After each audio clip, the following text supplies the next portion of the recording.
Okay, we're getting ready to smoke 2 pork butts. We're going to make pulled pork, and I will be using my homemade rub, which consists of garlic, pepper, paprika for color, brown sugar, onion powder, and oregano, and a couple other seasonings.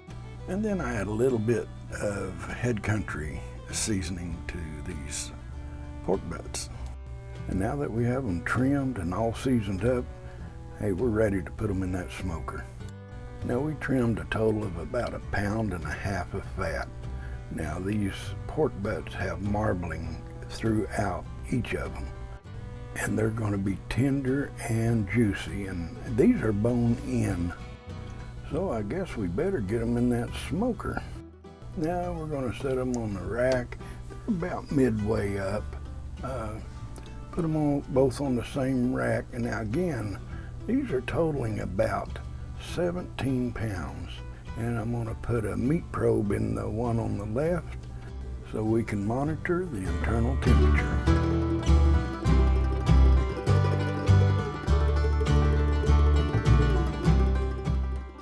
Okay, internal temperature showing about 55 degrees, but we're going to look for an internal temperature of around 200 before it's all said and done. Okay, we have the smoker set to 250, and it looks like she's holding really good. Now these have been on there for about 1.5 hours. I'm going to replenish the water pan, and they're looking good. Now the total smoke time for these pork butts are going to be somewhere around 9 hours, if not a little more. So hey, these are going to be really good. Okay, they've been in there for 2 hours and 30 minutes, and we're at 129 degrees. It's going to be a slow go. It's going to be a slow climb because 250 degrees, it's going to be a while before we get our internal temperature where we want it. And we'll get back with you when we wrap these and place them back in the smoker. Okay, these pork butts have stalled. They're at an internal temperature of 156 degrees, and it has been near 7 hours. I'm going to take them out, wrap them, and place them back in there. We got them wrapped, setting back in there, and we're going to see if we can hit that 200 mark on the internal temperature. Okay, they're ready to come off of there. We've got an internal temperature of 201 after 8 hours and 45 minutes, nearly 9 hours. Get them off here, take them in the house, and let them rest. I'm beginning to think this would be a good place to install a light. Anyways, let's get them in the house.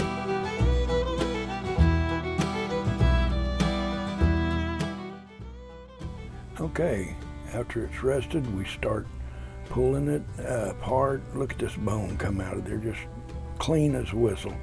Anyways, we start shredding it up, breaking it up, and it's still hot and steaming. You can see the steam coming off of it.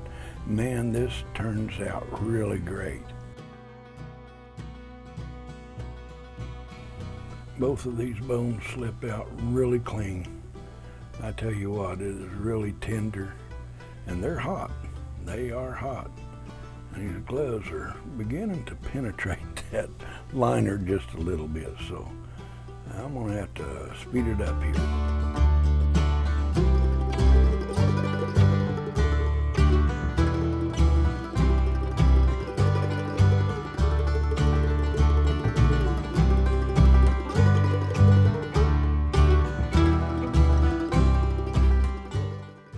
Okay, we're about finished shredding this up, get that little bit of gristle out of there, and we're gonna get our head country and brown sugar, and we're gonna apply it to this pulled pork.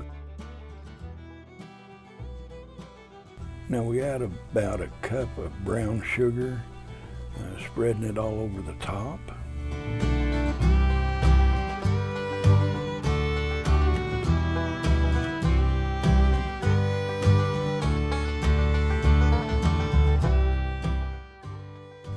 Okay, we're using the head country. This is a brand new full bottle. Now this was a 20-ounce bottle. It's one of the small ones.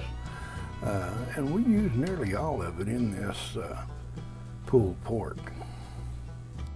We have used Head Country for years. It is just a really good barbecue sauce.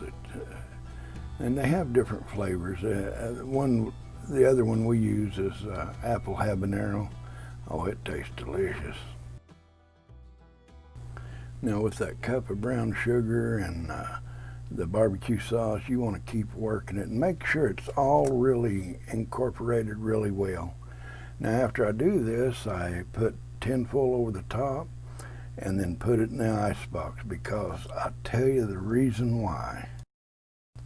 Because this is for our great grandson's first birthday party. He is turning 1 year old. So I guess we'll just have to wait. Well, actually, Mima and Papa had to taste it to make sure it's going to be good enough. If you liked the video, give me a thumbs up. Hey, if you're not a subscriber, I hope you consider subscribing. And if you are a subscriber, thank you for returning and the support. Hey, and if you do subscribe, don't forget to hit that bell so you can get future notifications. And if you'd like to watch one of those videos that popped up on the screen there, click on it and I'll meet you there.